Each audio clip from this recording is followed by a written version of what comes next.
ನೀನು ಹಣ ಕೊಡ್ಲಿಕ್ಕೆ ಅಂತ ನನ್ನನ್ನು ನಾನು ನಿನಗೆ ಮಾರ್ಕೊಡ್ಬೇಕೇನು? ನೀನು ಹಣದಿಂದ ನನ್ನನ್ನು ಕೊಡ್ಕೊಂಡಿದ್ದೀಯೇನು ಅಂತ ಅತ್ಯಂತ ಕೋಪದಿಂದ ಕೇಳಿಬಿಡ್ತಾನೆ. ಆಗ ಅವನಿಗೆ ತನ್ನ ತಪ್ಪಿನ ಅರಿವಾಗುತ್ತೆ. ಅವನು ಸ್ವಾಮಿ ಶಾರದಾನಂದಜಿಯವರ ಪಾದಗಳ ಮೇಲೆ ಬಿದ್ದು ಕ್ಷಮೆಯನ್ನು ಕೇಳಿಕೊಳ್ತಾನೆ. ಇದು ಒಂದು ಸಂದರ್ಭ. ಇನ್ನೊಂದು ಸಂದರ್ಭ ಸ್ವಾಮಿ ಶಾರದಾನಂದಜಿಯವರು ಕೋಪಿಸಿಕೊಂಡದ್ದು ಅಂದರೆ,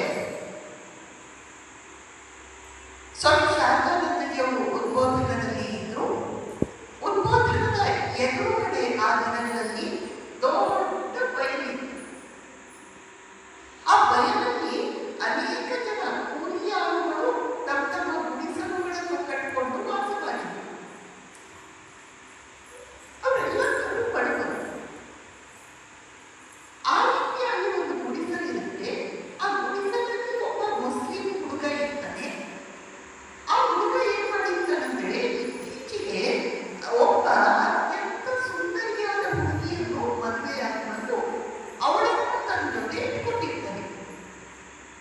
ಒಂದು ದಿನ ಸ್ವಾಮಿ ಶಾರದಾನಂದಜಿಯವರು ತಮ್ಮ ಕೋಣೆಯಿಂದ ನೋಡ್ತಾರೆ, ಆ ಮುಸಲ್ಮಾನ ಹುಡುಗ ಇದ್ದಾನಲ್ಲ, ತನ್ನ ಪತ್ನಿಯನ್ನು ಒಂದೇ ಸಮನೆ ಬೈತಾ ಇದ್ದಾನೆ, ಒಂದೇ ಸಮನೆ ಹೊಡಿತಾ ಇದ್ದಾನೆ. ಸ್ವಾಮಿ ಶಾರದಾನಂದಜಿಯವರು ಶ್ರೀರಾಮಕೃಷ್ಣರ ಮಾರ್ಗದರ್ಶನದಲ್ಲಿ ತಂತ್ರ ಸಾಧನೆಯನ್ನು ಮಾಡಿ ಪ್ರತಿಯೊಬ್ಬ ಸ್ತ್ರೀಯರ ಒಳಗಡೆ ದೇವಿ ಇದ್ದಾಳೆ ಎಂಬುದನ್ನು ಅನುಭವದಿಂದ ಕಂಡುಕೊಂಡಿರ್ತಾರೆ.